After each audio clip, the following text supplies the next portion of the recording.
workshop after a mega trip down into the South Island. More on that shortly. Let's just see who we've got in the workshop. We'll just get set up at this end. Refresh. Boom. Holy moly. I am so tired at the moment. It's unreal. Oh, who is that guy? Jeez, we'll turn him off. Get rid of the volume. Let's try again. Hasn't quite got it at this end yet. Boom, boom, boom, boom, boom. Yes, there we are. Look, right. Coolio. Lots of adverts as always. Where's me comments? Oh, Michael Williams trailer. Nice. Mr. Rawl, good morning, Simon. Welcome back, matey. Good to have you on board. Going to the PO box. All going to plan tomorrow.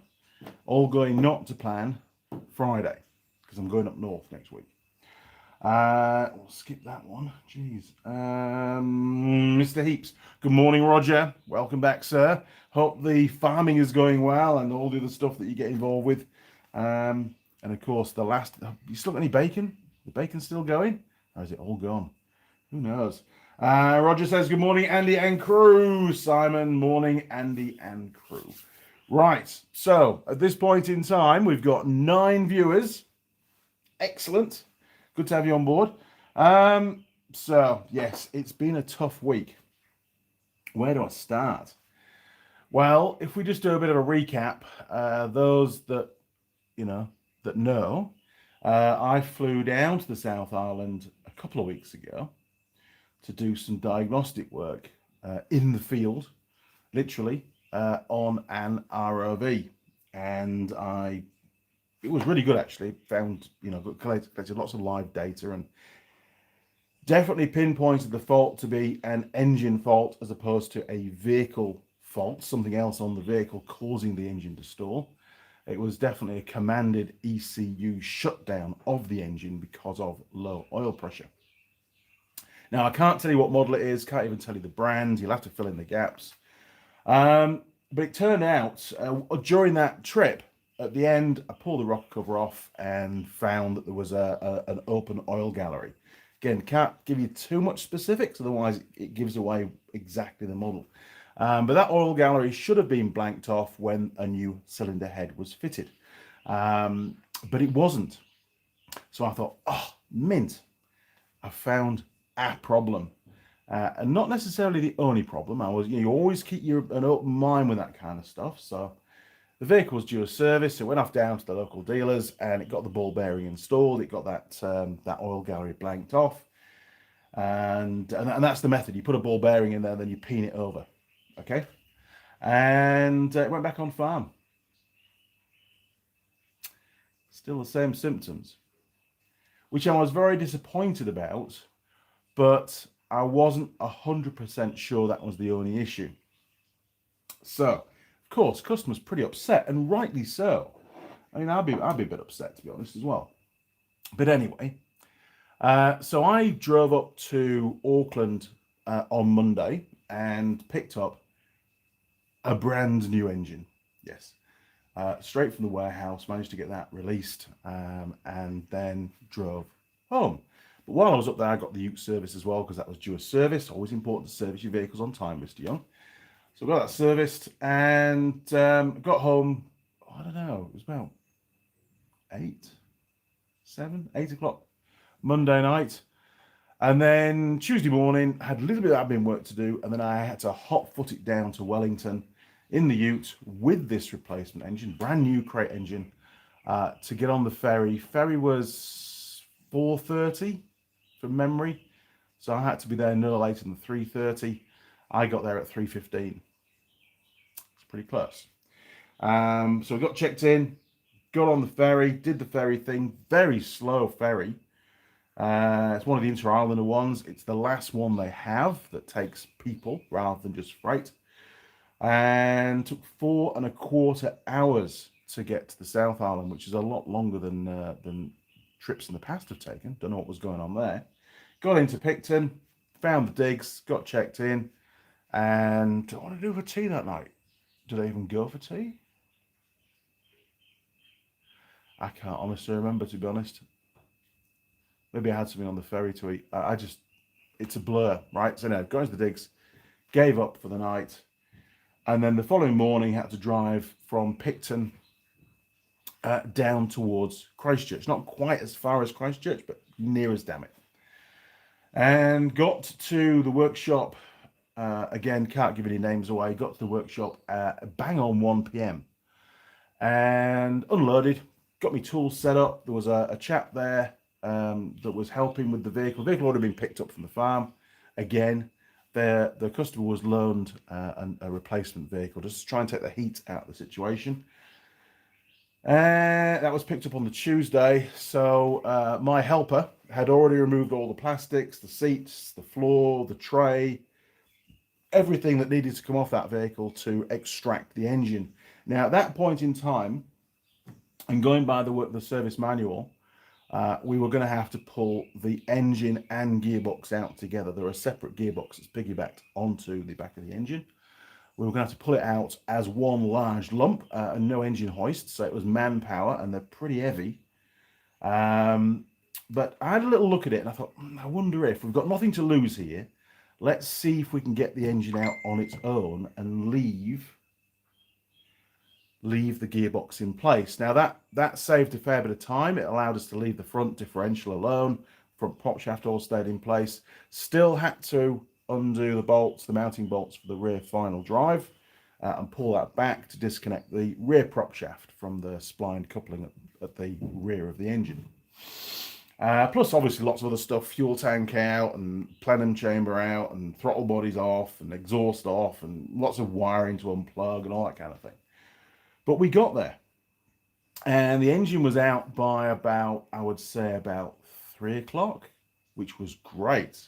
I was sort of ahead of schedule. I was quite surprised. I got the new engine prepped and got that in, mated to the gearbox, which is a bit of an issue. You've got a few adjustments to do, and engine mounts on. So the engine was mechanically mounted into the vehicle by the end of the day.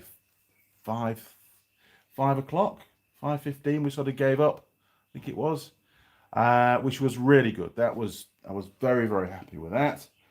And then the following morning, I got in. I had to go. The following morning, got in there about 9, I think it was. I rocked in. I had a few emails to do in the morning again, so I couldn't get there too early. And got it all finished off, and had that engine all. Obviously lubes went in, oil went in, coolant went in. Got the coolant primed. Got the oil primed. It took a while to get oil pressure, but we got there. I've been told by dealers that there can be a bit of a shit to initially build up oil pressure if it's been an engine rebuild. This was a factory built engine, so it was bone dry, other than the assembly oil that they put in. But I disconnected the injectors, so obviously the engine wouldn't run. It was just cranking it over on the starter to try and get oil pressure initially. That didn't work, so then I ran it up for a very short periods to see if that would bring the oil pressure up, and it did.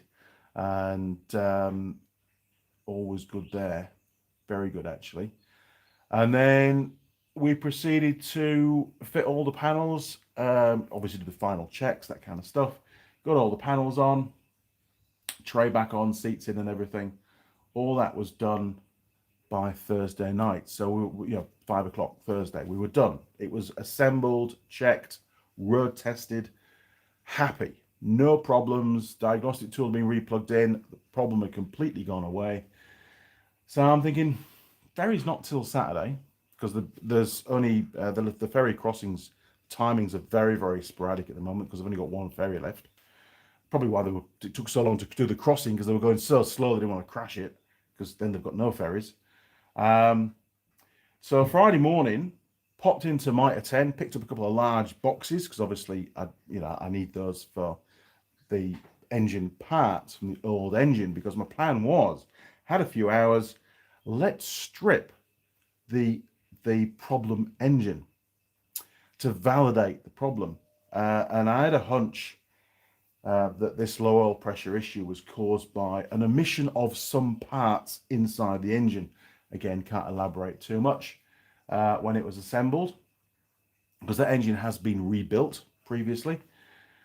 And it took me I was quite surprised. It was about 45 minutes to strip the engine down, which was actually really quick. I was very surprised how quickly it got pulled down. And immediately I could tell that, you know, some engines have little nozzles that spray oil up to the underside of the pistons, onto the little end bearings, that kind of stuff. Well, they weren't there, were they? No. And that's what I suspected, that they'd been missed.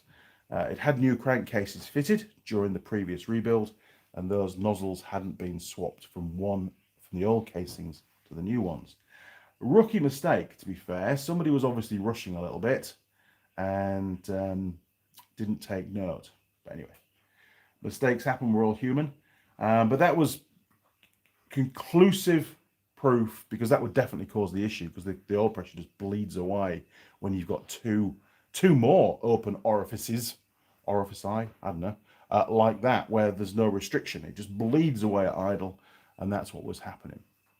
And so obviously then I cleaned everything up, packed it all into these 2 boxes, got the ute loaded up, and then bid farewell to the team. It was quite a good experience to work with them over the 3 days that I was there.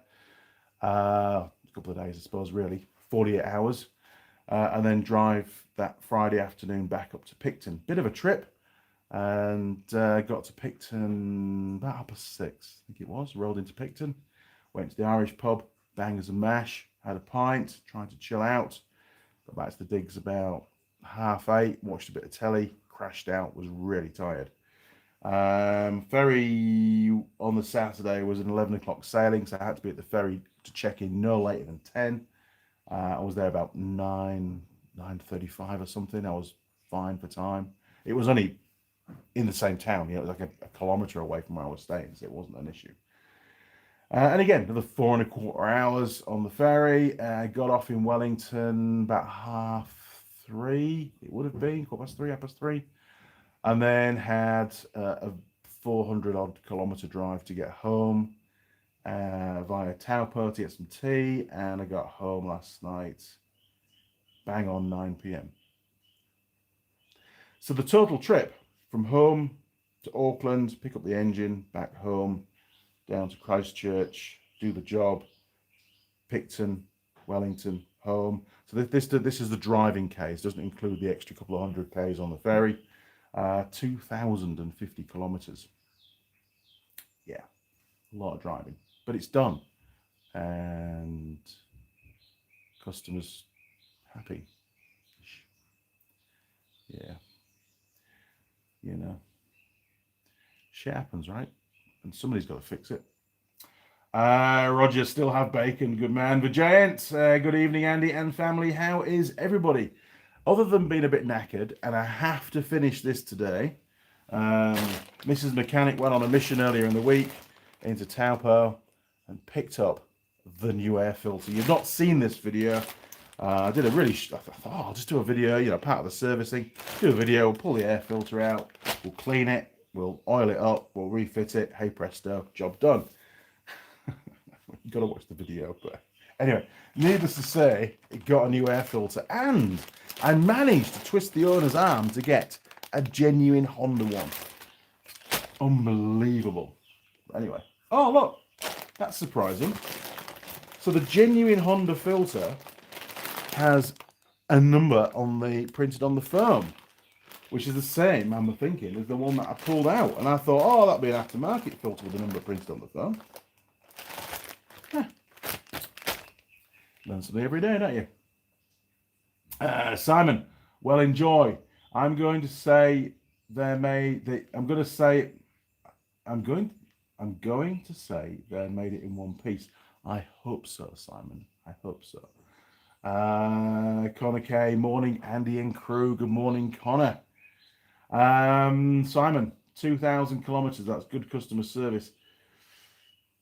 Honestly, hand on heart, we've pulled out all the stops to get that sorted out so quickly. Don't forget, the vehicle only went back to the customer on the Friday morning, and then we got the phone call. It's still doing it. This is with not the new engine, the rebuilt engine, back in. And it wasn't the original engine that got rebuilt to put back in, because the customer was desperate for the machine. I had a spare engine that had been rebuilt up in the North Island. So rather than the customer wait for all the parts for their original engine, which was like new casings, lots of stuff, which would have taken a fair few weeks to come through, I said, oh, hey, we can help you here. We've got this engine that's just been rebuilt. We'll ship it straight down and the dealer can get it popped in and you'll be back on the road within a few days. And that was brilliant, apart from the fact that it turned out not to be a complete engine. It had 3 components missing, which is really bad. 2 nozzles and a ball bearing. Not impressed. But anyway, enough about that. So yeah, they rang Friday morning. I got the phone call mid-morning Friday. In fact, I got an email from the customer very early Friday morning to say thank you for all your help. The vehicle's been delivered later on, and then once it was delivered, she went straight out on the farm, and it doesn't take long for the issue to be. And she'll have checked it. She'll have replicated, done exactly what I did on farm. I showed her what to do, and she'll go, nah, still doing it. So I had Friday afternoon to organise everything, and by Monday morning, boom, I was up to Auckland to grab the new motor. So yeah, it was quite a mission, but there's an underlying problem here, and the underlying problem is that, and we've seen it in the car industry already, right? And it's going to happen in the ATV, especially the RoV industry, I believe. The skill set of mechanics, technicians, is year on year diminishing. At least here in New Zealand it is.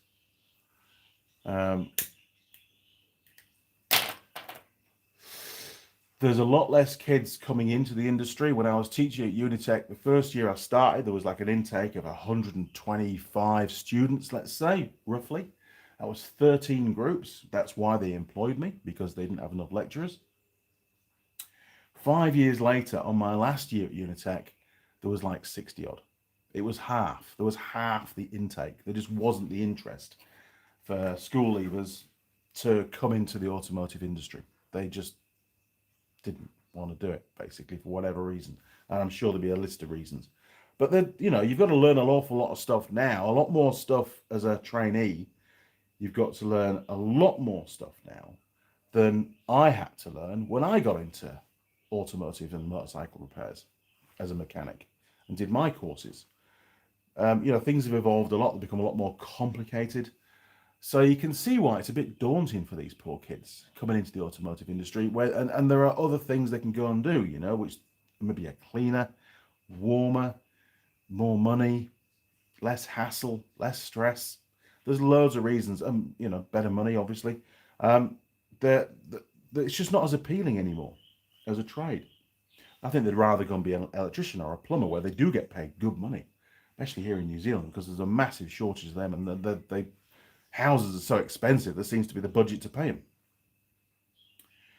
So what it's highlighting is the fact that, and I'm not saying the guy that rebuilt that engine is a rookie, because he's not. He's time served. That was probably a pressure thing, where he's rushed through the job and just forgotten to swap them across. So, you know, pinch of salt, shit happens, we all make mistakes. But in general, what I've seen in the industry, there are more and more motorcycle shops around New Zealand which are struggling for technicians.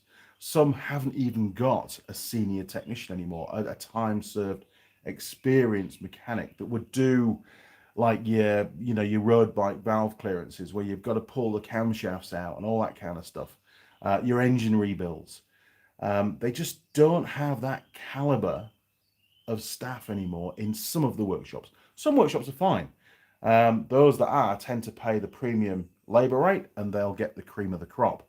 But the smaller outfits that just can't afford to pay that maybe only get the odd engine rebuild now and again, they can't justify paying for such a, you know, an expensive employee. And they're usually quite rural, so that person just doesn't exist in that area. They are really, really struggling. So, you know, in the automotive world, they've been supplying Crate engines for many, many years. It's realistically, it's a much more viable way of, if you've got a catastrophic engine failure, it's a more viable way of just saying, hey, that one comes out, goes in the bin, we fit a known good brand new engine. And that is now starting to bleed through into RoV repairs. And there's a number of brands that will supply Crate engines. And the labour time, you know, the labour time is significantly less. The overall repair cost, if it's a warranty job, is significantly less.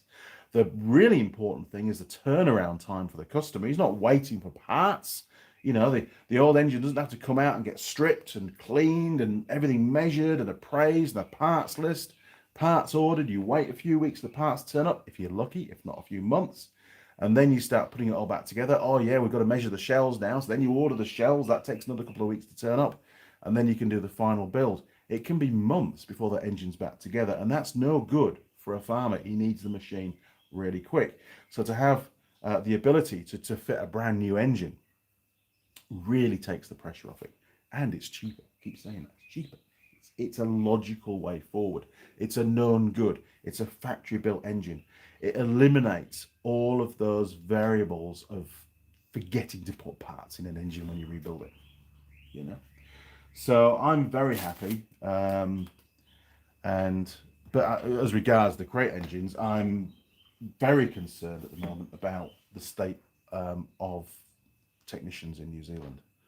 And it's not just motorbike shops, it's car dealerships, it's across the board, you know, plant and machinery. They're all, I drive around New Zealand and there's regularly signs outside workshops, staff wanted. It just begs belief, to be honest. Simon, what did strike me about the trailer video? The miles you do, and you don't have spare U-bolts with you just in case.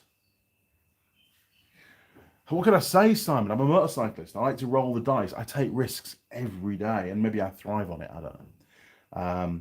But proof of the pudding is that, I mean, that one's done at least 150,000 Ks. At least.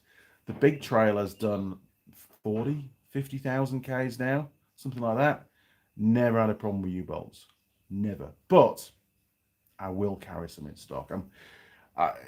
It's not expensive stuff, realistically. I've got a nice drawer up there now, one of the ex-rat drawers, which is all cleaned out for all my trailer bits and pieces. So next time I'm down in Christchurch, I'll pop out and see Susie again, and I'll pick up some U-bolts and a few other bits and pieces just for stock. Probably another wheel bearing, some more stake nuts as well. So I've got those on the shelf. But yeah, you're right. I don't, and I do a lot of Ks. I get the odd punch now and again, but I've got 2 spare wheels and tires, so that helps.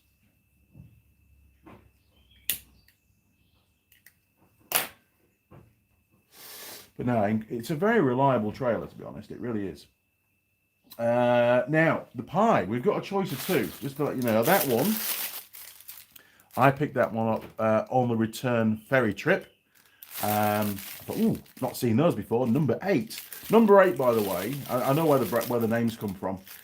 There's a saying here in New Zealand that a farmer can fix just about anything with number 8 wire. So I can see why they've chosen number 8 as the brand, because it'll appeal to the farmers. So there's that one, which is a steak pie, and there's this one. Now this one I picked up when I was in Cheviot, which is a little village as you drive from Christchurch to Picton up the east coast. It's not a bad little spot. I have stayed there before. It's the place where the pub was shut. The pub was open, but they were stopped doing food at 7:15 in the evening. But this was from the local supermarket. So I spotted that in the pie warmer. I thought, right, it's Pie Day Sunday. Every day's a pie day. This is Pie Day Sunday for the live stream. We'll grab this. And this one is a Hilliers of Lincoln. The taste of home since 1967. Steak pie. They didn't have a steak and cheese, but they had a steak. So when I finish the cigarette, we'll stick that in the pie warmer, and then we'll be good to go. But yeah, it's going to be I've got to push through today. I've got to get this ATV done now. I've done the front brakes video. Obviously, it's not out on the channel yet. And I'll do the rear brake. Now, on this particular bike, it's a single drum brake, fully sealed on the rear axle. And you've got to remove two very large 41mm lock nuts that are on the axle. Don't have two 41mm spanners. I had one adjustable, and then I got a piece of steel and I made a 41mm spanner out of some mild steel, and they're way too tight, right? I thought it might just do as the one that holds the other nut, but I couldn't get them to shift. So I ordered a couple of 41mm spanners from Teng. They're in Auckland, they're ready and waiting for me, but the bike has to go back. So there won't be a video on the rear brake. Apologies.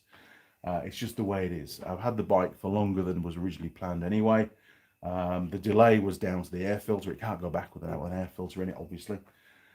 So I've got that to do. If I get a chance, I'll do a quick video on checking the charging system. I know, Simon, you want to find out what output's coming from the stator, if there's any shorts to ground.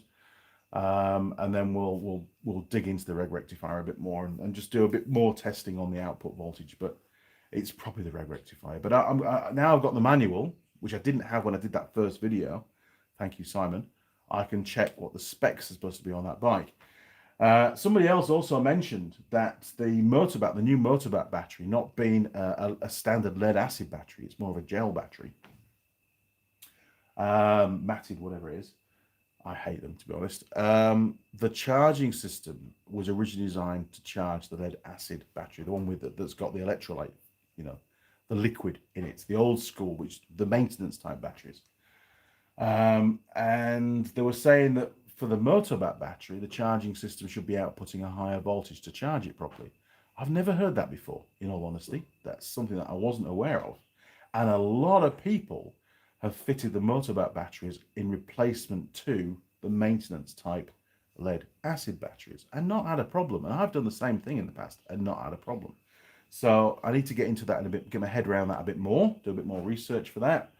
So hopefully I can chuck some of that information in the video as well. But that will basically be about it. I was going to do a video doing all the lube points. There's quite a few grease nipples and stuff on the bike. I just haven't got time. I'm going to have a short day today. I need to rest a little bit this afternoon. Well, I've got a trailer to load up, quad bike, and stuff ready for the morning. And then first thing tomorrow morning, I've got to blast up to Auckland at 90 k's an hour, officer. Up to Auckland, drop the ATV off the bike, the big red off at the farm on the way up. Get to head office, ditch the trailer, or unload the trailer because it'll have a pallet on it.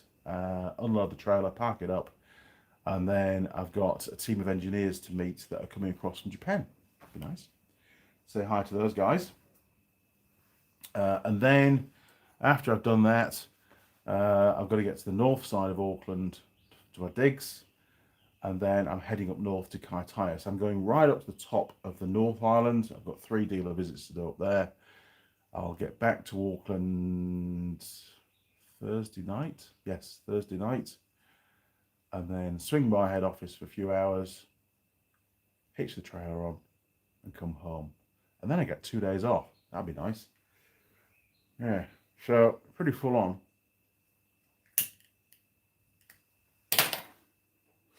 Oh, I've also found out that when you take your ute for a service at a Ford dealership, they don't, if the front park light bulbs have blown on both sides, they don't replace them. No, they're still blown. I noticed that when I was in Picton.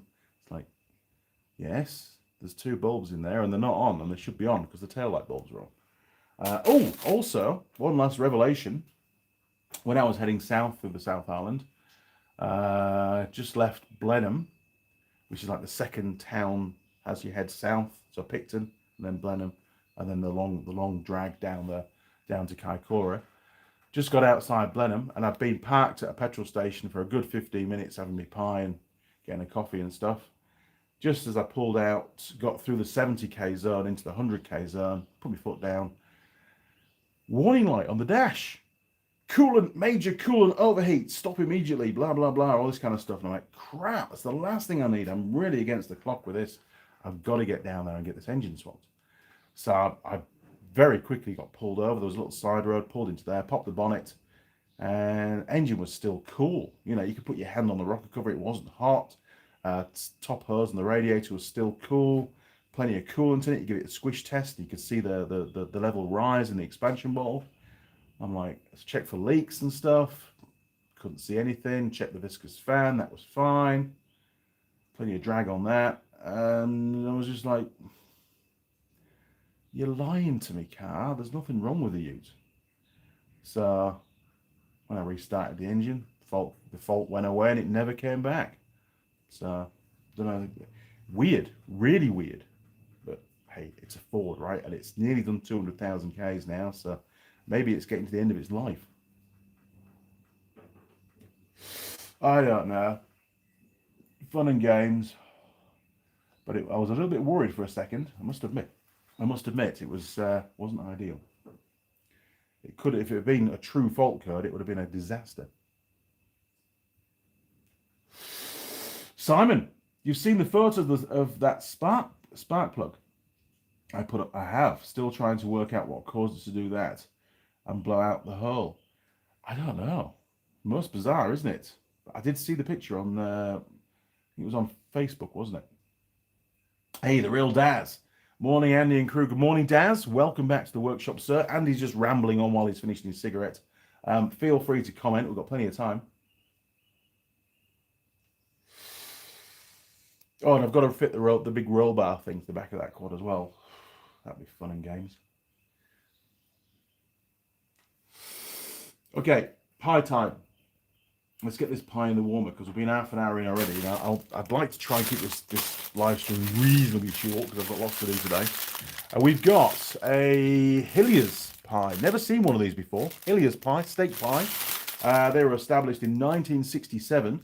Hopefully this pie wasn't made in 1967. Has it got a sell-by date on it? Probably not, but most places take them off. It hasn't got a sell-by date on it. That's probably illegal, but anyway. So, here we go. It's a pretty hefty pie. I have high hopes for this pie. Are you ready? Here we go, look. Coming out the bag. Dum, dum, dum, dum, dum, dum, dum. You all like that bit, don't you? Okay, quick structural check. It feels very solid. This has been in the ute overnight, so it's quite cold. Not quite as cold as being in the fridge, though. But it's not even 24 hours since... No, it is. It's about nearly 48 hours. But anyway, it's all good. It'll be fine. Don't worry about it. It's only a pie. Right, turn you around. 3, 2, 1. Boom. There we go. Oh, here we go. Right, the pie. Dum, dum, dum, dum, dum, dum, dum. Dum, dum, dum. Pie time.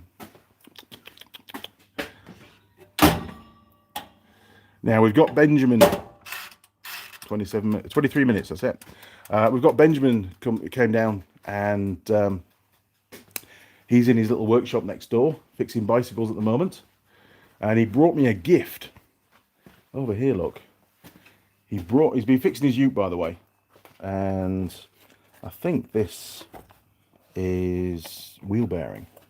Let's have a look. He said, oh, I need to do the front wheel bearing as well, so I'll probably end up having to help him with that.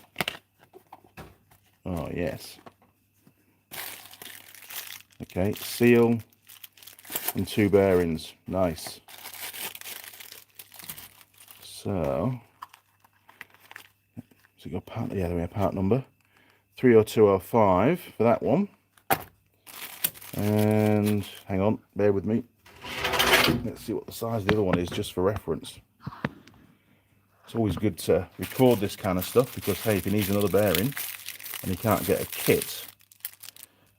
Oh, this is an Accor bearing. LM48548. Don't know if you can see that or not on there. There you go, look. So I've got one of those and one of them. And a new seal. Nice. We'll just put the lid back down to keep all the dust out. Lovely jubbly. And he got me another light. Look at this. It's a bloody halogen light. That'll zap some power, won't it? I'm not sure if the bulb still works or not. I'm not sure where we're going to use it. It looks a very durable outside type light, so it'd be a good yard light with that one. And it's a plug-in one as well, which is cool. So I've got a hunch where it might go. If it works, I can plug it in and find out. It's probably a bit of a short cord, isn't it? To plug it in now. You want me to plug it in, don't you? All right, I'll plug it in. Bear with me. I just do that. There, look. I'll have to hold it. It's missing one of its little knobs. Let's find out if that works or not. If I get a shock, it's not my fault. Oh, look at that.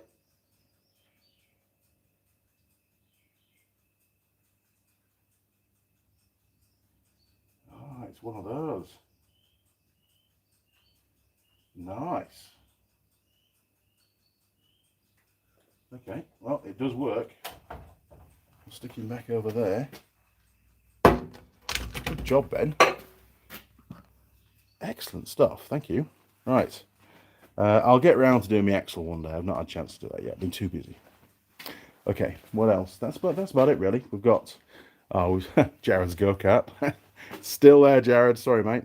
We've got all the lawnmower deck stuff down there in the box, and the little sort of bearing carrier things for the blades. Yeah, lots of stuff. All the metal to repair it. I've not had time to weld it up yet. I've been too busy. Way too busy. Anyway, that's all good. We'll get around to it one day. Maybe do some more next weekend. All right, turn you around. 3, 2, 1. Boom. Okay, that's probably about right. So I'll save this pie. This is the one that I got on the ferry.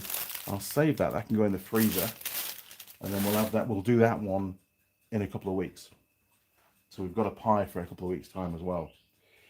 Any messages? Dum dum dum dum dum. Oh yes, yes. Okay.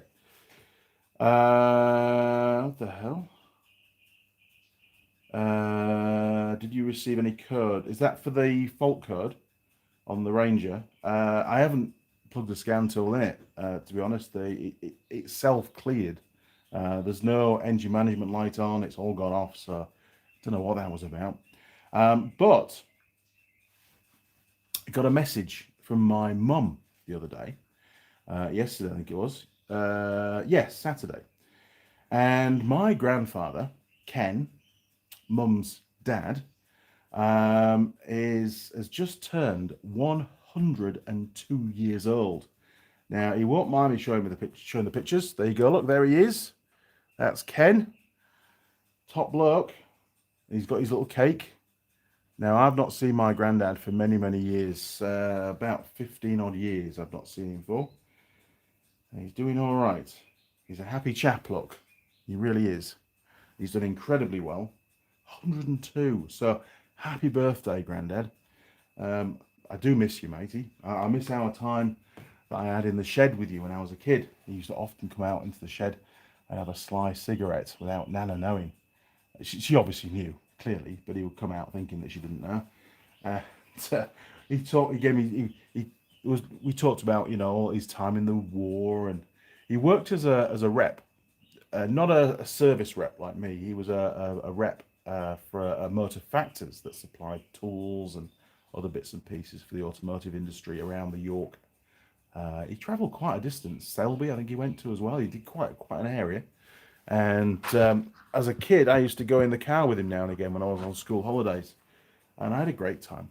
I remember going out once, and it was deep snow in his little Nissan Cherry, little silver one, manual, obviously, and he was battling through the snow to get to these various workshops to go and sell them tools and find out what they needed, take the orders.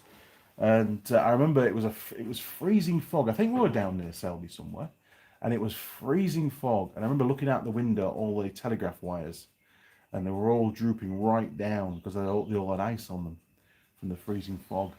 It was amazing. It really was. But no, it was cool. Always had the heater on nice and hot in the car, which was nice. And in the back of his car, because this is before the internet, right? The back of his car, he had lots of boxes with all his tools catalogues. He did Brittle and a few other. I can't remember all the brands, but he did Brittle. I remember Brittle.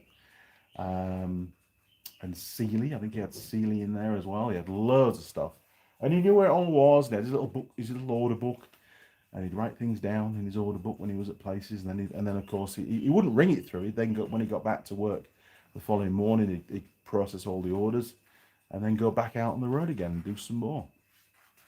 So maybe it's in the family. Traveling, that's what we do. So congratulations, Grandad. 102. Let there be many, many more. Fingers crossed, matey. Yeah, and I'm sure Mum will be showing him this live stream at some point, so it'll be great for him to see me after all these years. I mean, I'm 52 now, and when he used to come in the shed, I'd have been about 14, 15, 16, something like that. Maybe 17 before I went to Spain to work for Mercedes. Yeah. So on the 12th of August, he turned 102. Very cool. Very cool. Right. Where do we get to?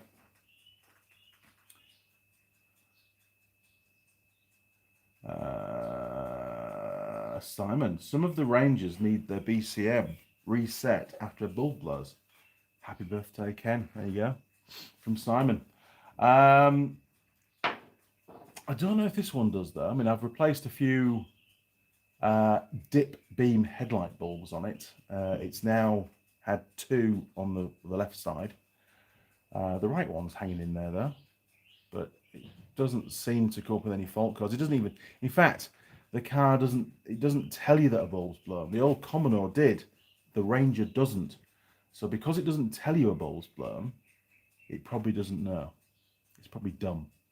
It's only the 2017 model, I think it is. So it's quite old now. It's definitely due for replacement. But they've got to catch me first, right? Before they take that one off me. I'm always in and out of head office so quick that they just don't have a chance to say, hey, there's your new Isuzu, take that. I don't want it. I'd rather stick with my Ranger, thanks.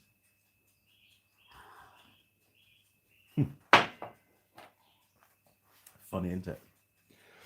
I have been seeing pictures on Facebook of the new Ranger, the new model Ranger. Not the full size pickup that they get in the States, just the size that I've got, where they've had a different kind of deck put on, a bespoke deck fitted, which is very popular here in New Zealand. So they take the original factory deck off, or in fact, you can even buy the vehicles without the deck on, and you build your own, or there's plenty of companies that make them for you.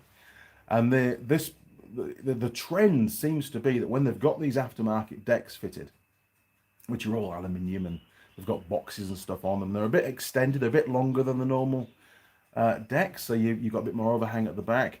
I've seen quite a few pictures now of the chassis. So imagine this is the cab and this is the deck. The chassis done that, and the vehicle's being recovered and put on a flatbed truck to take it back. Have they taken too much off the chassis now to try and reduce weight? I don't know. It's a bit of a worry, isn't it? I mean, I tow a pretty heavy trailer sometimes. Don't want that happening. Not when you're driving down the road. I mean, I don't put that much weight usually in the tray. It's normally weight on the trailer, so maybe I'll be all right.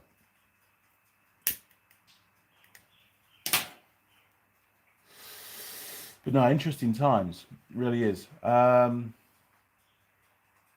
What else is going on? I don't know, really. I've sort of run out of things to talk about at the moment. How's your week been? It's... the last few weeks have just been a whirlwind. They really have. Lots of driving.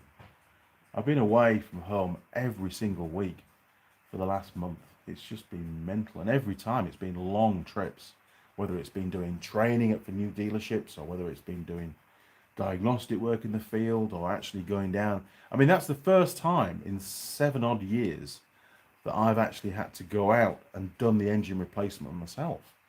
I mean, it was, don't get me wrong, it was a really good learning curve for me because I don't get the opportunity very often to actually work, do a repair like that. And even stripping the old engine down, that was, it didn't take long to do, but it's not often I get the opportunity to do that. And it was quite interesting to see just how simple the engines are. So now that, and how quick it was to strip down. So when technicians say to me, "Ooh, it's a big job, Andy," well, actually it's not. You can easily get an engine out and back in the same day if there's a couple of you working on it without a problem at all. If you're just doing an engine swap, obviously an engine rebuild will take a lot longer. but they're not that complicated. But the engine that I did strip down, I've still got a lot of checks to do on it. I want to check that all the shells were the right sizes that were fitted. I'm basically doing an audit on that engine rebuild, and I'll be reporting back to the dealer that did it. Just so that they're fully aware. And I'm not pointing fingers, but they need to be aware if there are failings. Otherwise, they're never going to get any better. You know, when you rebuild an engine, you've got to take your time. It's a precise thing. And if you make a mistake, the amount of work involved to rectify it is massive. And that's if it doesn't cause any damage, you know. The cost just in labour's a lot these days.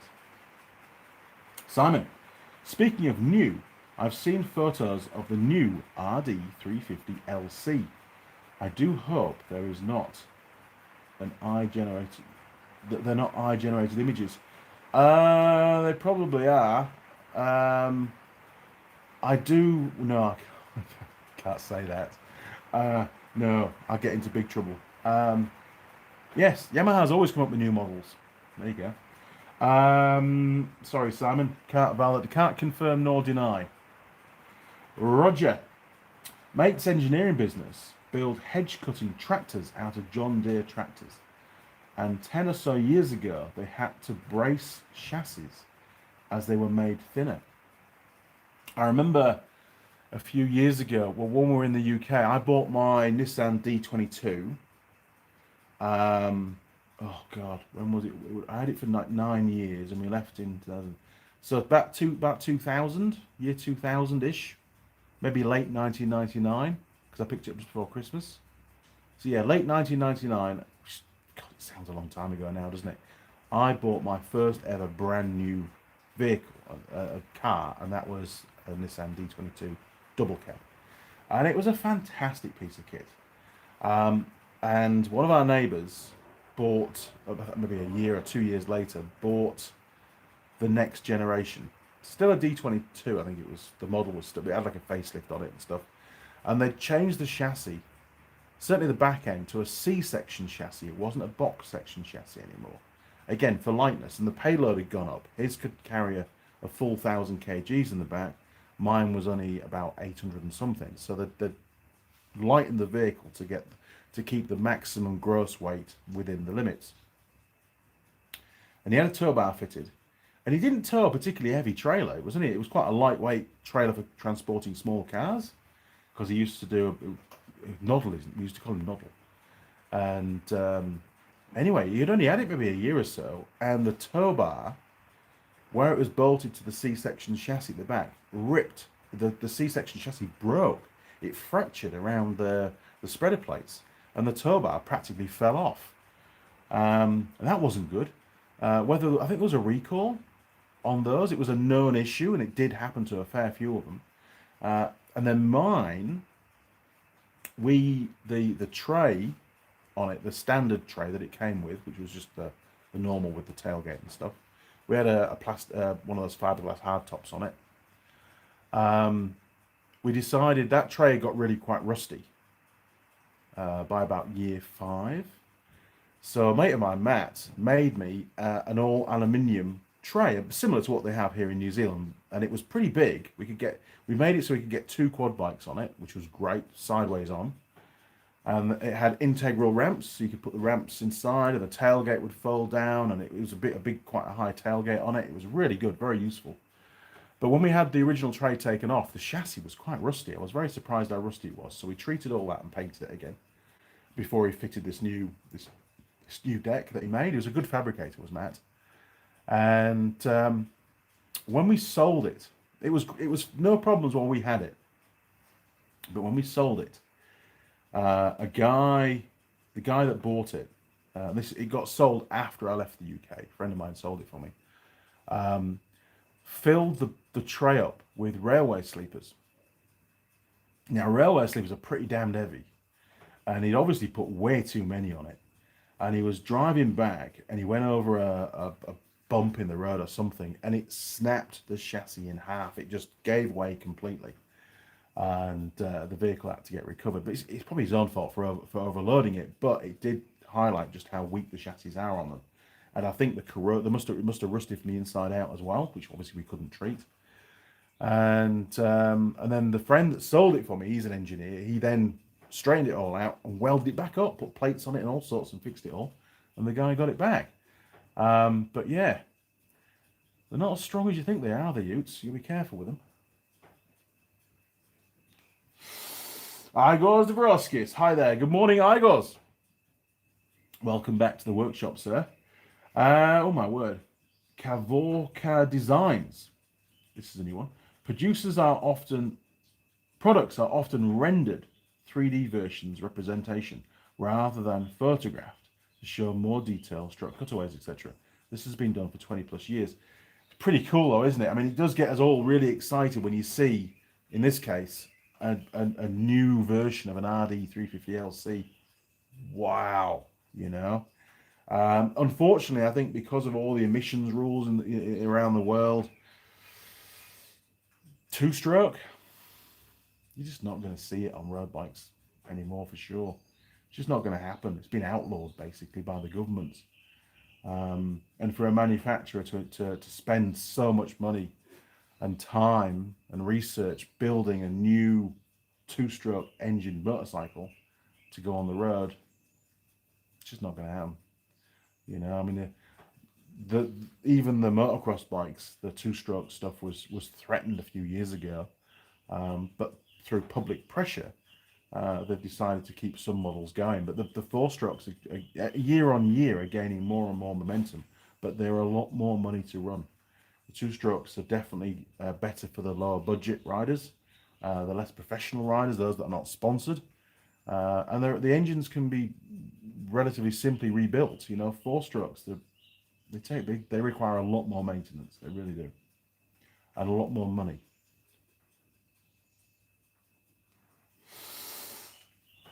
So yeah, renders. They do look cool though, don't they? Really cool. So next week, up to Auckland on a Monday, and then on the Tuesday, I'm up to a little place called Kaiwaka. Go and see Matt. Matt's a good lad.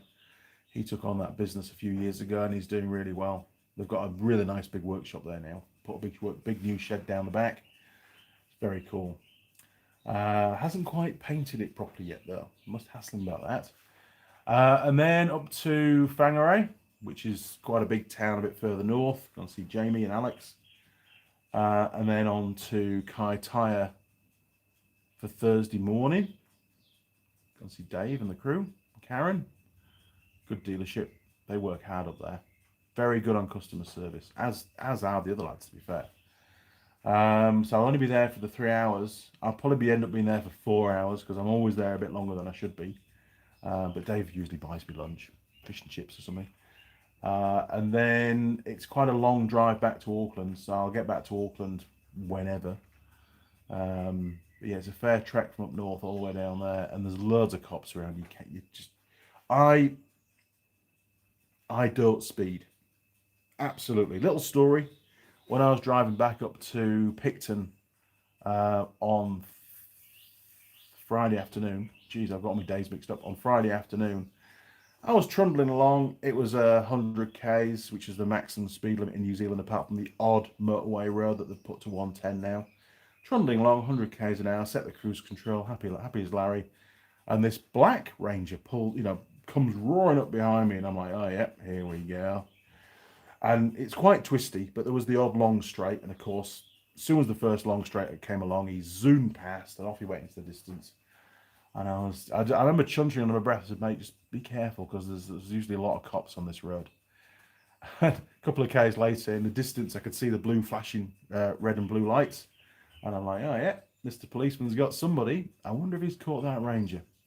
And as I got closer, yeah, Black Ranger. There he is, in the lay-by, trying to blag his way out of it with the cop, and the cop was having none of it. He was like busy writing the ticket out. You're nailed, mate. So I don't know how fast he was, probably about 110, 115 he'll have been going. But the good thing was, and by me letting him go past, which I always do, if people want to go past, I'll even come off the gas a bit and get them out of the way. You can then send them off to clear the way for you. So if there's going to be a policeman down there and they're speeding, they're going to get pulled up. And now Mr. Policeman's busy and he's not going to bother me. So that's my tactic. I let them go ahead. That's fine. You go and, you know, you be my sacrificial motorist. You can you can cop it with the cops, and you know, usually works pretty well, to be honest. But no, I don't speed. If it's road works 30 k's an hour, ranging, it goes on to 31 because it won't do 30. And I just trundle through nice and slow past all the road workers. They're all really happy because I'm going slow. There's a massive queue of cars behind me. Yeah, I'm that guy. But we, you know, being an employee, it's all, you know, big corporate businesses now. It's all about compliance, and you know, compliance includes abiding by the speed limits. That's the law. So it takes me as long as it takes to get to where I'm going. There's no incentive for me to speed. It's only my license that's put at threat. The work's not going to pay for any speeding tickets and stuff. So, you know, drive sensibly and to the conditions as well. There was a lot of really thick fog yesterday coming down Desert Road, which is south of Taupo from Taihape. About 40 k's north of Taihape, you hit Desert Road, and it was absolutely chucking it down. It was raining really hard, thick fog, and there was a guy in front, I think it was a Nissan Navara Ute, towing a big ass horse trailer, and he was sending it on. He was on a mission, that lad. I was, you know, where I could, where the fog cleared, I was doing the 100 that I was allowed to do. He was pulling away from me, you know, and even in the fog, you know, I'd slow down and he would just keep going. It's like, mate, good luck. But he made it, and he didn't get pulled up. There was no cops around that night. It was far too cold and wet for policemen. What have we got? Simon, I know two-stroke outboards have been banned commercial. Yeah, it's coming. It's year on year. There's less and less and less that's happening with two-strokes. Jim Haynes, good morning, Jim. Welcome back to the workshop, sir. At Natural Ridge Speedway in Virginia, but I hit the like button. Thank you. And I will listen on the 4-hour trip home tonight. You see, I've started to get into that. I've been watching quite a lot of Matt's off-road recovery, and I've worked out only recently that I can have my personal phone linked for media to the car and my work phone simultaneously through Bluetooth linked for the phone calls. So 2 separate phones all coming through the car, which is brilliant. So I can put a YouTube video on. Not that I'm watching the video, I just listen to the video while I'm driving. So, you know, there's all sorts of stuff you can listen to now. It's brilliant. Really, really cool. So rather than trying to tune the radio in where there's hardly any signal around New Zealand, I can now use data and listen to whatever I want. Really, it's revolutionized the journeys for me. It's brilliant. Jim Haynes again. Did you get my email about the Ajax air hammer bits a couple of weeks ago? As I got no reply. Jim, I did, and my sincere apologies. I've started it, and I'm going to come back to you. I've just been, I know it's an excuse, and I shouldn't use excuses. I've just been ridiculously busy. Yes, very much so. It's not a secret. Next year, my eldest daughter's getting married, Charlotte. She lives in Canada. So the plan, we're going to fly out to Canada for the wedding. I've got to give her away, maybe, if he ticks all the boxes. I'm sure he will. He's a good lad. And then we're going to have an extended trip, and we're going to go down to see another gym. The plan is then drive down and see, hopefully, to catch up with Eric O, if that works. I've communicated over, not so much recently, but in the earlier years, communicate quite a lot with Eric O, and it'd be great to meet him while I'm down. That'd be the only opportunity I have. So Jim Haynes, if you're not too far away, I mean, you know, America's a big place. We could maybe link in. So if you want to email me where you are in the States, where your base is, then we can try and get something formulated so I can come and see you somehow. I don't know how we're going to make that work. But we'll try for sure. John Nuttall, hit the like button. Thanks, John. Another John. Carvoca Designs, come to Newfoundland for a beer. Oh, I could end up being in the US for many months at this rate. I don't know where Newfoundland is, but again, beers are always good, right? It's going to be I'm going to treat it as a bit of a holiday, to be honest, because me and Mrs. Mechanic, we've not really done any holidays like that for a very, very, very long time. We've done the bike trips, but they've always been a bit of a mission. You know, you set yourself this goal, and you've got to ride from here to here, and you've only got so many hours, so many days to do it, and it's quite military to get it all done, film it, and everything. It's not just a relax and enjoy yourself. Mind you, saying that, if we're trekking all over the US, it's probably going to be the same thing. We're going to be on a mission. And we probably will film some of it as well, because why not? You know, just if nothing else, for our own sake, just to lock it in. It's there in the history books, what we did. So, yes, Newfoundland, maybe. So, Mr. Haynes, if you'd like to just email me where you are in the US, and I'll see how that fits in around where I'm going to be, and if it's going to be plausible to drive. I like driving, or whether we're going to need to fly. Obviously, we're on a bit of a limited budget. I don't know quite how much I can get saved up before the trip. Weddings are not cheap. They're not cheap. Not for little Charlie Chalk, that's for sure. She sets the bar pretty high. When me and Mrs. Mechanic got married many, many years ago, she told me the other day, we've been together for 35 years. Wow, 35 years. That's amazing. But yes, we only had a budget of £1,000 to get married, and we hired an old village hall for the after party thing, for the celebrations, and lots of friends did stuff for us to help save money. We had one of our really good customers, Ian. I've forgotten his surname. He was a photographer. So he came down and did all the wedding photos for us, and he wouldn't take a bean for it. He said, no, there you go. I think he went to go live in the US eventually. He had an old Series 3 X Life Brigade, lifeboat. You know, the LNI, or it's called. It had a capstan winch on the front, and it was painted in lifeboat blue, and it had a yellow roof. And we had a great time. He used to go out instructing for us as well with the off-road when we were doing the green laning before we had the site.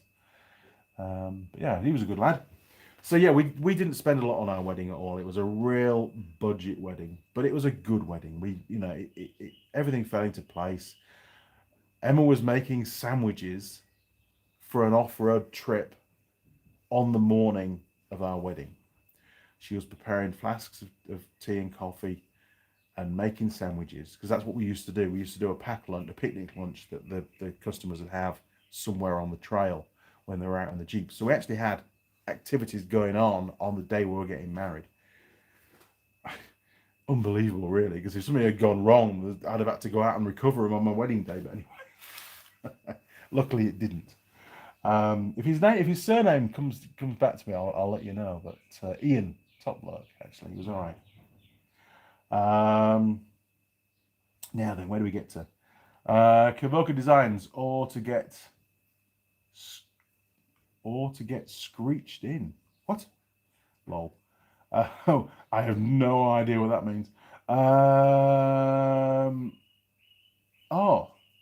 NI Canada. What's NI stand for? Sorry, I'm really naive when it comes to all these places. Little island off the coast, the Rock. Oh, okay. So you shouldn't be too far away then. I'll check it out. Simon, will the US rental cars have dust caps all the time? I don't know. We'll find out when we get there, won't we? Roger Heaps. Yes, neither of you looked much like you had a holiday by the time you got to Bluff. Poor old Mrs. Mechanic was absolutely knackered by the time she rolled into Bluff that night. She was really tired. She'd literally worked so hard for such a long time. It was a mammoth trip for her, and it was a bit weird because she was so relieved to have made it. But then once she pulled into the car park at the end of Bluff, it was also quite sad because it was the end of the trip, and she wasn't going to ride a motorbike anymore. So it was like a double-edged sword. It was very strange, but it took her probably a couple of weeks to recover.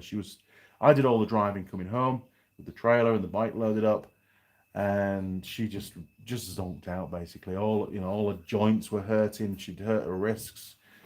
She'd hurt her ribs when she fell off in one of the rivers. You're going to see it all eventually. She's busy editing the next episode up right, as we speak, so to speak. At the moment, she's about halfway through, so there will be another episode coming up soon on her One Little Lady channel. Link in the description, or usually at the end of my videos, to her channel. And freezing cold. She was cold. She was cold and wet. It was raining a bit near the end. Just before we got to Bluff. It did stop raining when we actually pulled into Bluff, but she was tired, really tired. And you would be, but I was when I pulled in there. And she'd never done anything like that kind of endurance riding. It was amazing what she did, really. She just kept going. Jim K, hello, good morning, Jim. And I know I've missed some of your calls. When I was doing the engine swap, I deliberately left my work phone in my ute. I wasn't going to start, when you're doing complicated stuff, and you'll understand this, when you've got to concentrate, especially when it's the first time you've done that particular job, you don't want to make any mistakes, like leave parts out of an engine, for example. You don't want to make any mistakes, so you've got to be methodical and you've got to be tuned into what you're doing and not be distracted. So I left my work phone in my ute, and I on my work emails, I put a auto reply thing saying, hey, really busy doing this. You probably won't be able to get hold of me, but send me an email and I'll check my emails on an evening, which I did. I was doing emails every night and early mornings to try and keep on top of things and keep everybody else happy. So my apologies, Jim. I didn't take your call. I was a bit tied up. Oh, hang on. We've got somebody. Where are you? Oh.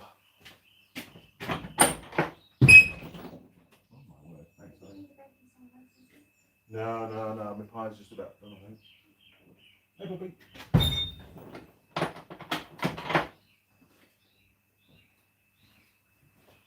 We have a fresh coffee. My Colin Furs mug. Nice. Didn't drink much of the last one, to be honest. Too busy talking. Is the pie ready yet? I don't know. Let's find out. It is. We have a pie. Turn it around. 3, 2, 1, boom. Okay, let's go and get this pie before it gets cold. I didn't hear it go ping. Most bizarre. Ooh, look at that. That's a nice pie. Like it. Dum. Perfect. Golden brown on the top. Lovely jubbly. Right, hang on. Bear with me because I've covered up my bag. The only clean place in the workshop is the bag, so we'll stick it on there. Oh. Right. Sorry, people. Getting carried away. There we go. Okay, where do we get to? One of the NL's traditions. NI Screech is our local alcohol. Oh, okay. You drink a shot, kiss a codfish, and say our motto, funny time for tourist. You become a true Newfie-lol. Okay. Sounds like a plan. Oh, John will piping. Thanks, John. Jim, smart man. Well, sometimes you just gotta know when you've got to turn your phone. Well, I didn't turn it off. It was just letting me. I missed loads of calls. I did piping. Good man. Okay, so slurp of coffee. We'll get rid of the cold one. Jeez. We'll get rid of the cold one. Stick him over there. Right. Oh, that's good. Okay, so a bit of a tidy up. Bear with me. I'll stick that one on the back of the vise. Right. Here we go. So those that have just joined us, this is the pie. Quick structural integrity check now that it's heated up. The lid definitely is pretty loose. The pastry up there, I've already had a big chunk of that fell off. but the base looks super solid. It really does. Now, this is a Hilliers pie. There you go, look, Hilliers. And the taste of home since 1967, steak pie. And there's a little label on the back, which gives you some contents, stuff and things. Made in Christchurch. 13C Green Lane, Christchurch. Store chilled. Okay. Oh, best before for this one. 21st of the 8th. Oh, we're all right. Best before frozen. 12th of the 2nd, 25. Wow, the last of ages frozen. Average serving 220 grams, so it's bigger than a standard pie. Average pie over here is about 200 grams. Okay, so there's the lid. This looks a really nice pie. I'm looking forward to this. Here we go.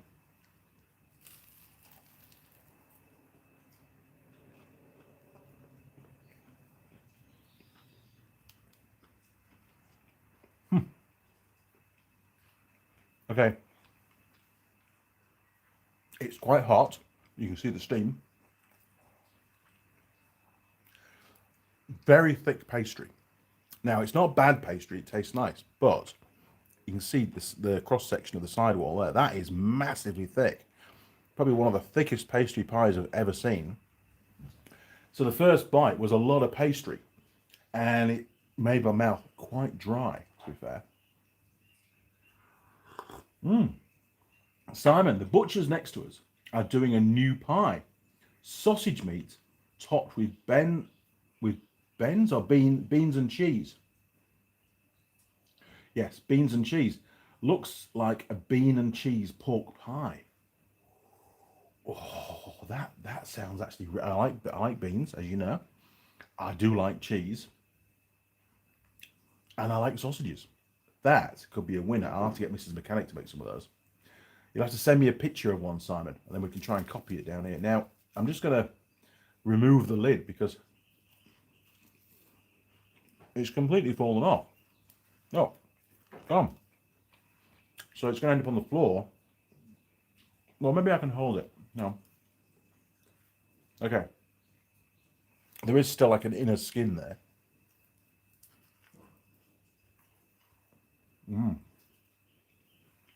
Very meaty. Really good.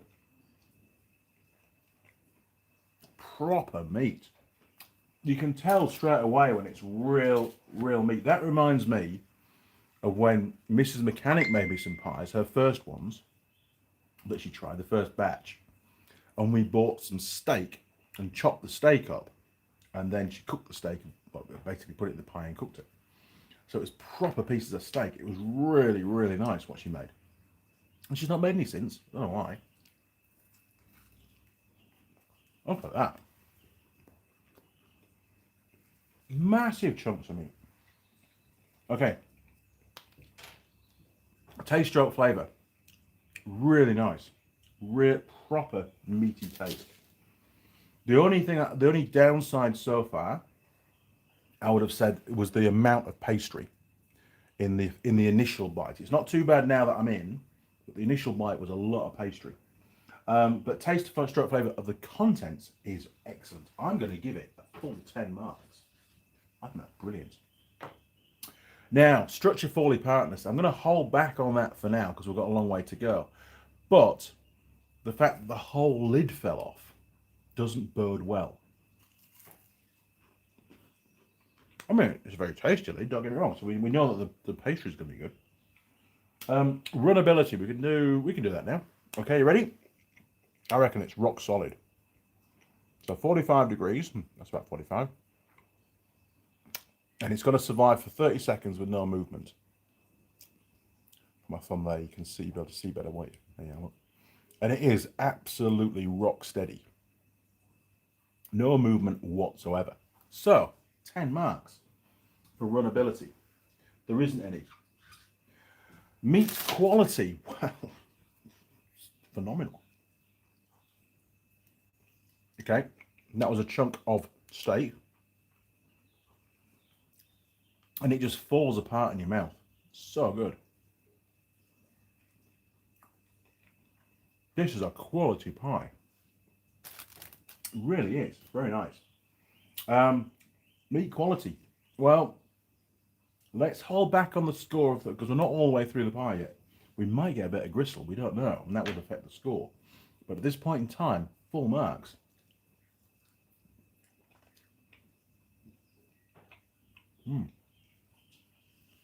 Now, pie to crust ratio. This is where we look at on the cross section, we look at the volume of pastry compared to the volume of filling.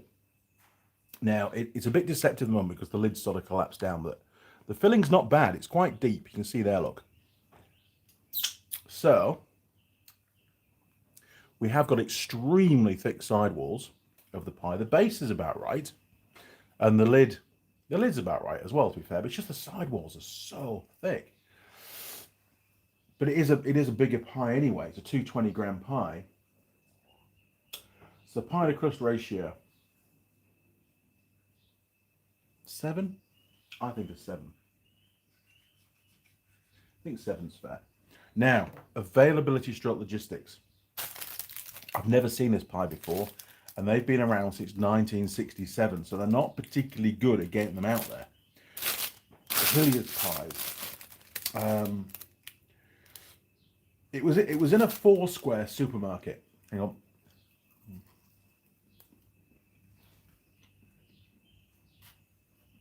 Now, I don't know if the Foursquare supermarkets do delivery.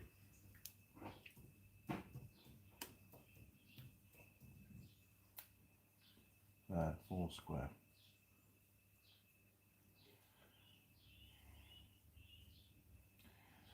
Here's to 100 years. They've been around for 100 years. Yes, you can see my location. Store finder, special promotions.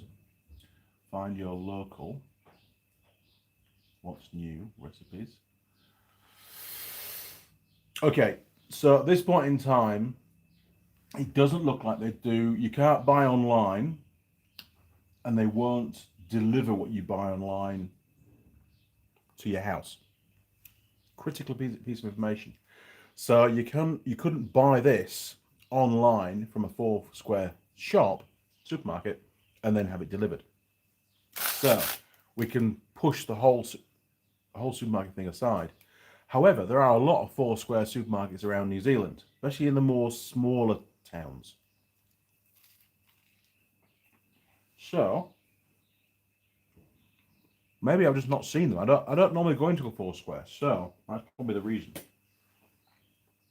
Can't buy them online. This one was in a pie warmer and it was already warm, so you can eat it straight away, which is good for a supermarket. It's not normal. The other supermarkets don't offer that. Any pies that you buy at the other supermarket brands, they're always cold. So that's a win for Foursquare. So I'm going to give them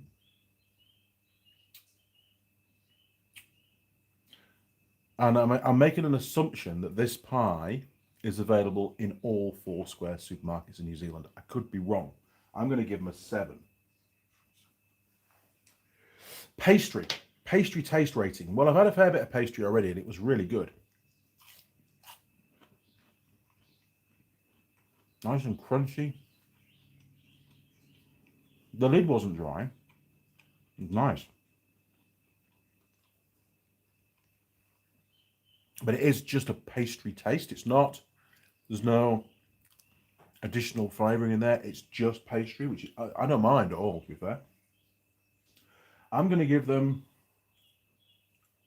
it was a bit dry, but the lid was nice. I'll give them a 6. I think 6 is fine. Okay, where are we going? Packaging design. Well, you can definitely see the pie in the packet. There's no doubt about that.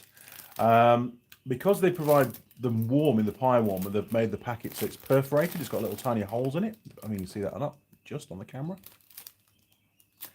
Very conservative sticker on the front, but distinctive though.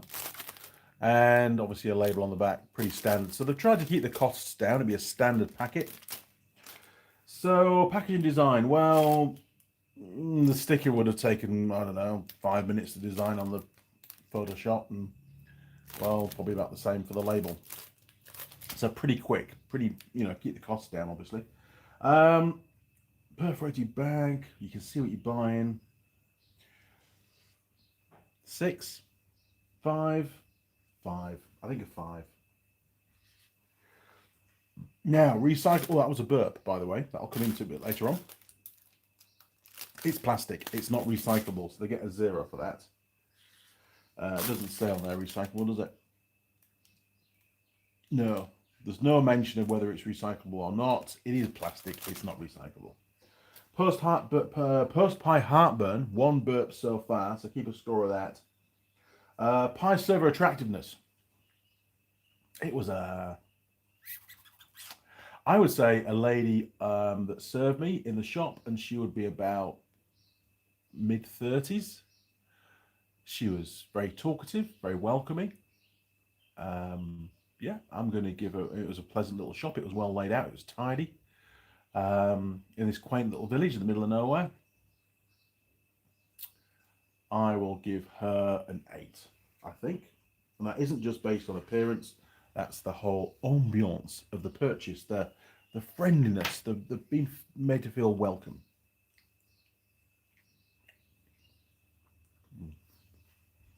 Okay. Well, Structure Foley Partners, it's doing pretty well. Other than the lid falling off, it's doing extremely well. So, 8.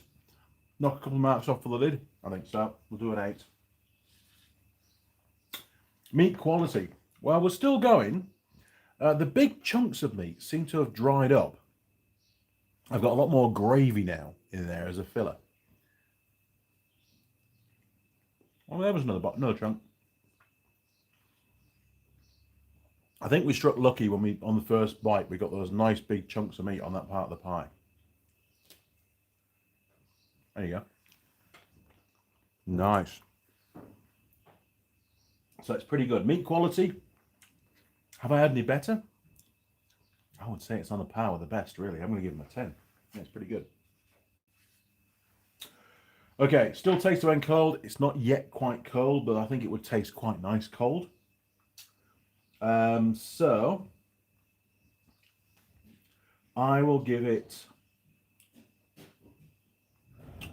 I'll give it an 8 cold. I think that's fair enough. Right, we're nearly there. Stuffability score next. So to do that, I've got to finish the pie.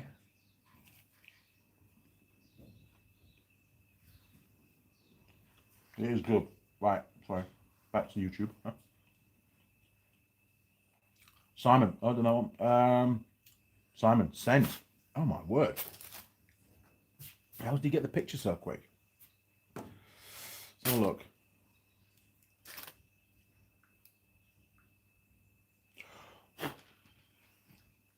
It's thinking about it.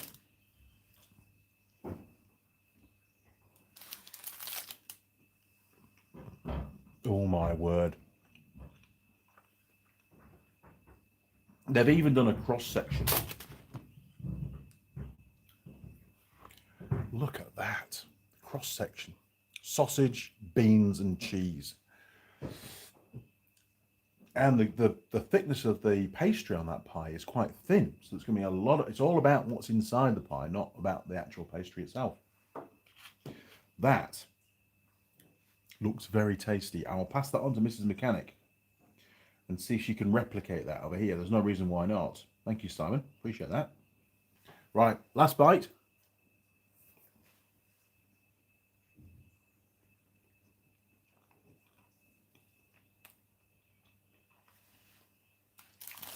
Now, don't get me wrong, I've had better pies, tastier pies, overall tastier. But they might have fallen apart a bit more and other issues, maybe not as available. But that wasn't a bad pie at all. And I feel pretty full. So, stuffability. Am I still hungry? I am not. Am I too full? Pretty filling. A little bit. If I'm honest, I would say a little bit. So I'm going to knock 1 point off. So we're going back down to 9.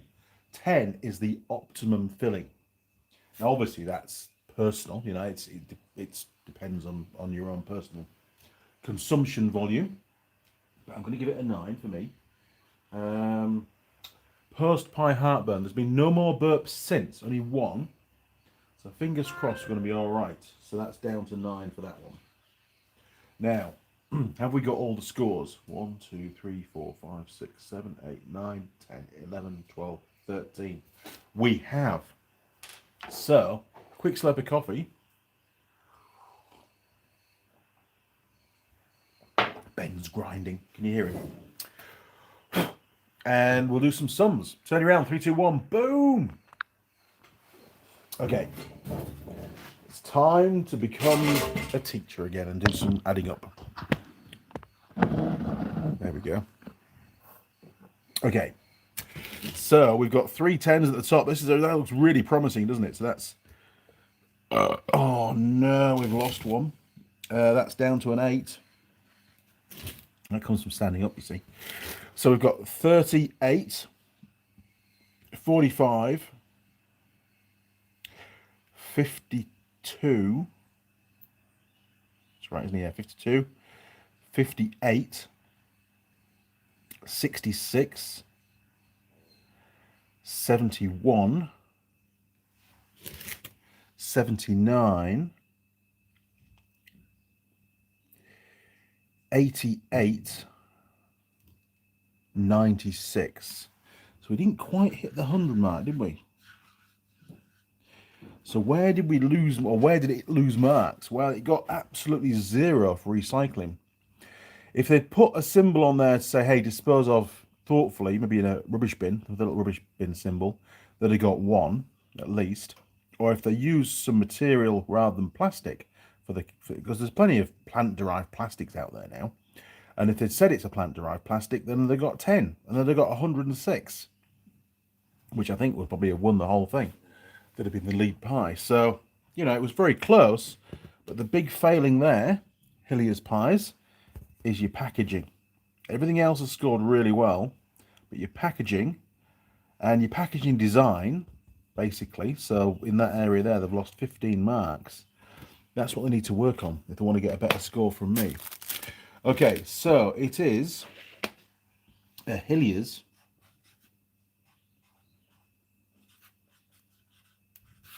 steak pie,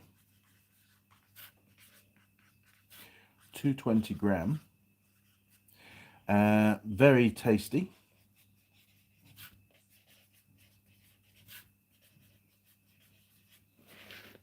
Thick pastry. That's my take from this appraisal. Okay, 96. There we go, 96. Wonderful stuff. Right, we need to go and put that on the wall. Now, incidentally, this is my last magnetic strip. I need to order some more. Hopefully, we'll have them within a couple of weeks for that next pie. My number 8 pie, which would be cool. Right, here we go.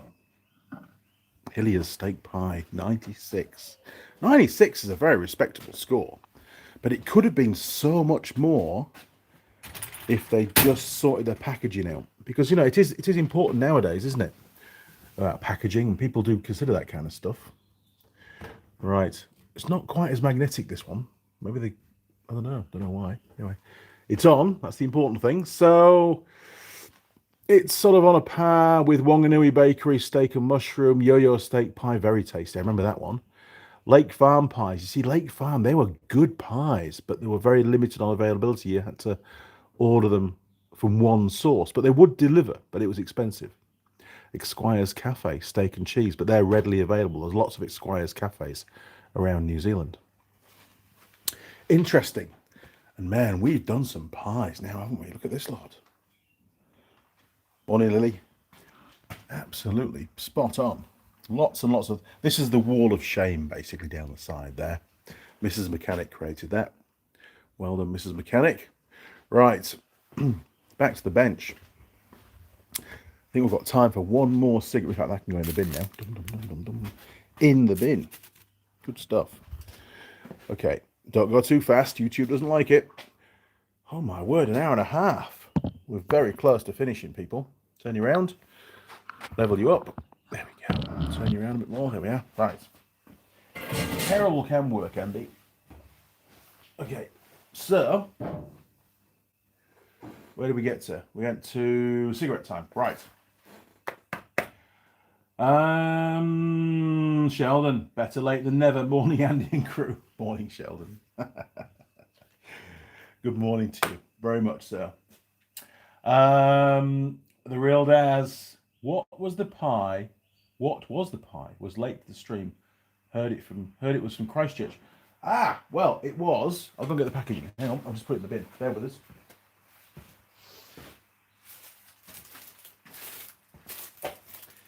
It was a Hilliers pie. So have you heard of those before, Hilliers? It's the first time that I've come across that brand of pie. And they reckon they've been around since 1967, which is that's before my time. Before I was even in existence. So, pretty good. Oh my word. We don't want that. Notifications. Go away, you're in the way. Hilliers has an online shop for click and collect for Christchurch and surrounding areas. Damn. Okay, so what did we give them? We gave them availability logistics. We gave them a 7. So if the click and collect is just for around Christchurch, that's just one part of New Zealand, obviously. I might have given them 1 more point for that, to be fair. So they may well have got, if I'd known that at the time, 97. I think would have been a fair score. It's not going to be a game changer. I think they need to work on their packaging and the packaging designs, the material and the design of the packaging, and they'd get a lot more points. So you should send them an email and say, watch Andy Mechanic's live stream for some pointers on how to get more points on your pie, and see what they come back. They'll probably respond, actually. You might even get a free pie out of it. Now then, Kavoka Designs, magnets fall off if they get warm. It hasn't got warm. They all live in the cabinet. Just seems that maybe it's because it's slightly curved. It might have been like the end of the roll, because it was a roll that they made them from. But it works. It's on. It does the trick. None have ever fallen off. So once they're on, they seem to be okay.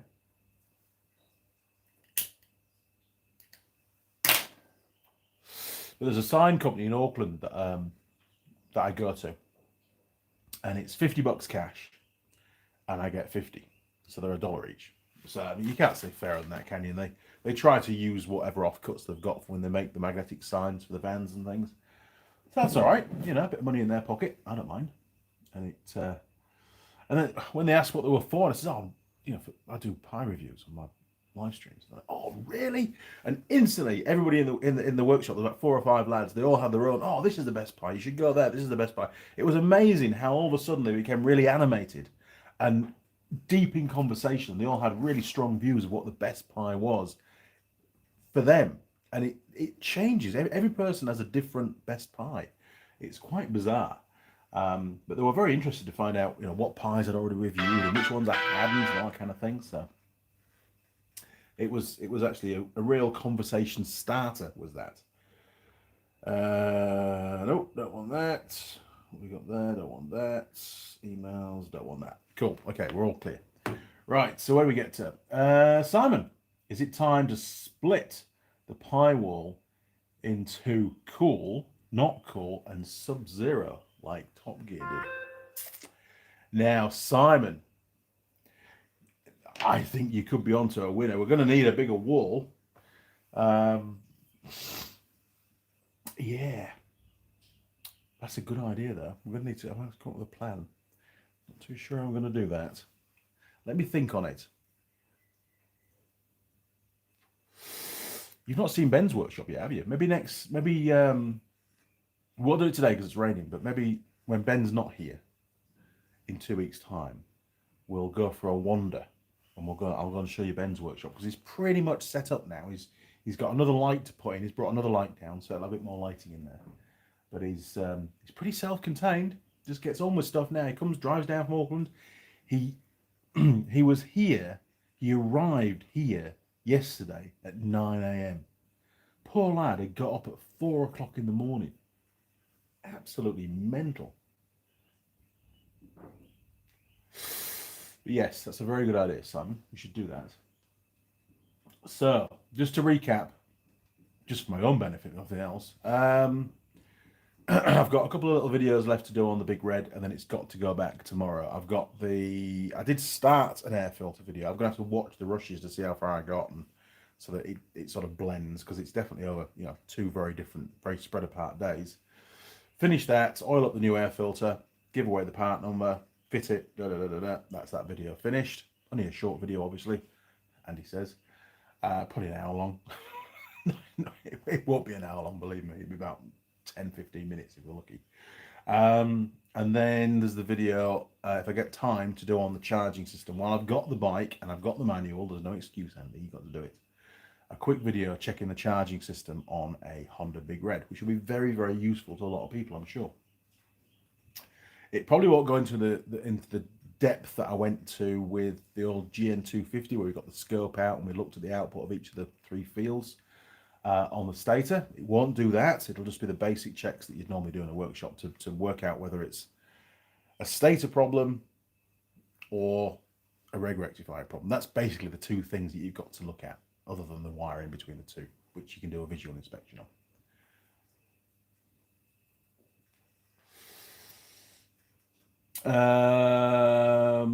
Piano hinge and strap a panel over the existing, like a binder or a book. That's a good idea. Yes. And I've got some sheet aluminum kicking around. Very good idea. Yes. So we could have like doors. Oh, this is mechanic. Oh, Ben's having bacon butties. I was offered bacon butties, but I don't want bacon butties. I won't get any work done with bacon butties. No chance. So, for those that missed out earlier on the 12th of August, my grandfather, Ken, had his 102nd birthday. Now, if I live to 102, which I highly doubt that I will, I don't expect to live that long, I'll be absolutely amazed. And I mean, what a life. He's seen so much over a century of life. He'll have seen so much change in the world. I mean, I'm already seeing that now. I don't know if you feel the same way or not, but I remember before the internet, I remember before all the stuff that's happened in the last decade, life was so much simpler. And for him, it must be just complete chaos as to what's going on these days. And all the dumb stuff that we're doing, it's mind-blowing what's happening in the world. But it's still happening, and there's such a it's like hidden driving force to have more complicated and more involved, and all this environmentally friendly stuff that really isn't environmentally friendly at all, like the EVs and things.